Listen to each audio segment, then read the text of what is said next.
Good morning, boys and girls.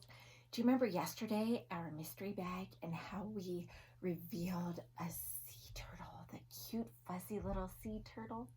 And do you remember how we revealed a mystery word with white crayon and our watercolors? And our word was ocean, remember? And we talked about all different kinds of animals that we know that live in the ocean. One of the animals was a seahorse, which is one of my favorite animals. And today I want to read a book to you about a seahorse whose name is Mr. Seahorse. And the book is called Mr. Seahorse, and it's written by Carle. Now, if we take a look at the seahorse on the cover, we already know some things about a seahorse just by looking at him. Let's see. He's got the face of a horse. It resembles a horse and kind of looks like a horse, doesn't it? He's got these spiky things that are actually, they're kind of like bony plates on their bodies. He's very colorful. He has fins, so we know he swims, right? And what is cool about his tail? It curls. How fun is that? Well, as I read through Mr. Seahorse, you're going to discover something else that is really, really cool about seahorses. So I want you to pay attention and put your thinking caps on. Remember, big builders, a lot of times we reach in our pretend pocket and we pull out our thinking caps and we put them on. So our brains are ready to think and work and exercise, because our brains get exercise too. So let's go ahead and open up and look at all these colorful seahorses. And here's our title page, Mr. Seahorse, Mr. Seahorse by Carle. That's the author. And he's the illustrator, and he does very cool pictures. Mr. and Mrs. Seahorse drifted gently through the sea. Mrs. Seahorse began to wiggle and twist this way and that. What is she doing? Is she dancing? What do you think she's doing? Wiggle and twist. It's time for me to lay my eggs, she said. Can I help? Asked Mr. Seahorse. Oh, yes, thank you, said Mrs. Seahorse, and she laid her eggs into a pouch on Mr. Seahorse's belly. I'll take good care of our eggs, said Mr. Seahorse. I promise. In a pouch on his belly. Do you know of any other animals that have a pouch on their belly? They don't live in the ocean. Can you think of another animal? A kangaroo. Good job.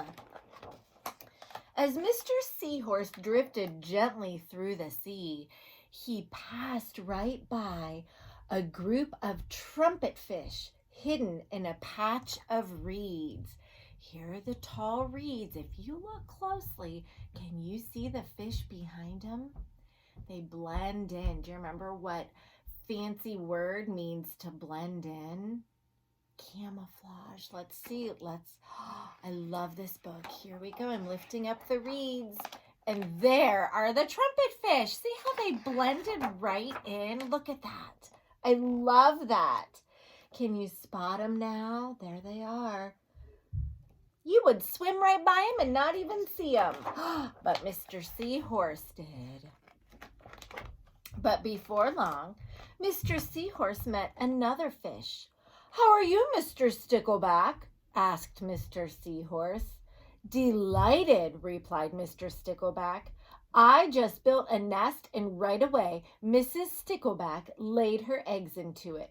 Now I'm taking good care of them until they hatch. Keep up the good work, said Mr. Seahorse, and swam on his way. So Mr. Seahorse, what's he taking care of in his pouch? The eggs that Mrs. Seahorse laid in his pouch. Mr. Stickleback, what's he taking care of? He's taking care of the eggs that Mrs. Stickleback laid. As Mr. Seahorse drifted gently through the sea, he passed right by a lionfish hidden behind a coral reef. Look carefully. It's blending in. It's camouflaged. Thank goodness Mr. Seahorse can see these other fish. Let's flip the coral reef, and there's the lionfish. Did you see him? Look, he's got stripes. Look, he blends right in. Whoops. He blends right in. I love that. So fun. There he is. But before long, Mr. Seahorse met another fish. "How are you, Mr. Tilapia?" asked Mr. Seahorse. Mr. Tilapia couldn't answer. Why couldn't he answer? Look at his mouth. What's in there? Eggs. He couldn't answer. His mouth was full of eggs. I know, said Mr. Seahorse. "Mrs. Tilapia laid her eggs. Now you are taking good care of them until they hatch." Mr. Tilapia nodded his head. "You must be very happy," said Mr. Seahorse, and swam on his way. As Mr. Seahorse drifted gently through the sea, he passed right by several leaf fish hidden among the seaweed. Oh my goodness, can you even see the fish in there? They are really hidden. Let's turn our clear page here and lift up the seaweed. And there are the leaf fish that blended right in. But before long, Mr. Seahorse met another fish. "How are you, Mr. Curtis?" asked Mr. Seahorse. "Perfectly fine," replied Mr. Curtis. Mrs. Curtis laid her eggs, and where are they on Mr. Curtis? They're on his head. Oh my goodness, and I have them stuck on my head. Now I am taking good care of them until they hatch. "You are doing a good job," said Mr. Seahorse, and swam on his way. As Mr. Seahorse drifted gently through the sea, he passed right by a stonefish hidden behind a rock. Look behind that rock. Can you find the stonefish? Can you see him? Let's see.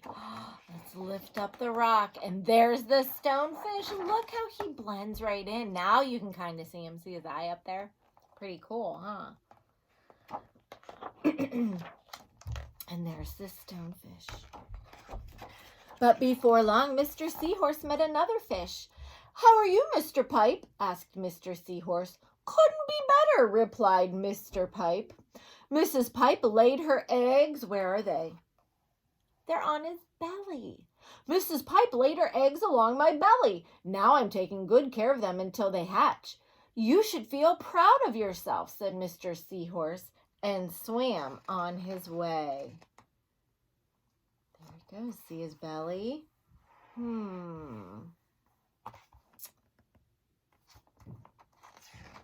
But before long, Mr. Seahorse met another fish. "How are you, Mr. Bullhead?" asked Mr. Seahorse. "Tip-top," replied Mr. Bullhead. Mrs. Bullhead laid her eggs, and the eggs hatched. Now I'm babysitting. You are doing a fine job, said Mr. Seahorse, and swam on his way. Look at all the little fish, all the baby fish that Mr. Bullhead that hatched out of their eggs. That's a lot of fish, isn't it? When is Mr. Seahorse going to lay his eggs? Oh my goodness, I think it's next. The time had come for the seahorse babies to be born. Mr. Seahorse wiggled and twisted this way and that. At last, the babies tumbled from Mr. Seahorse's pouch and swam away. One baby turned around and tried to come back into the pouch. "Oh no," said Mr. Seahorse. "I do love you, but now you are ready to be on your own." Let's count how many seahorse babies came out of Mr. Seahorse's pouch. Ready?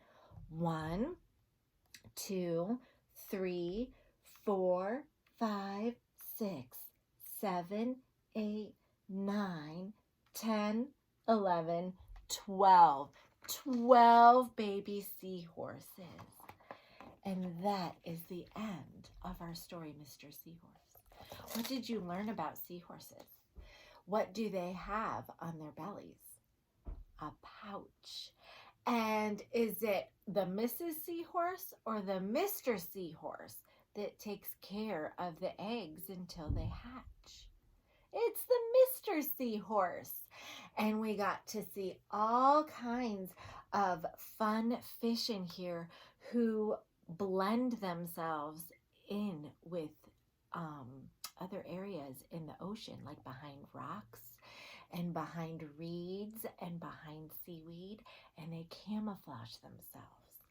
So I hope that you enjoyed this book. It's one of my favorites. And I hope you guys have a great, great day today. And I will talk to you later. Bye, friends.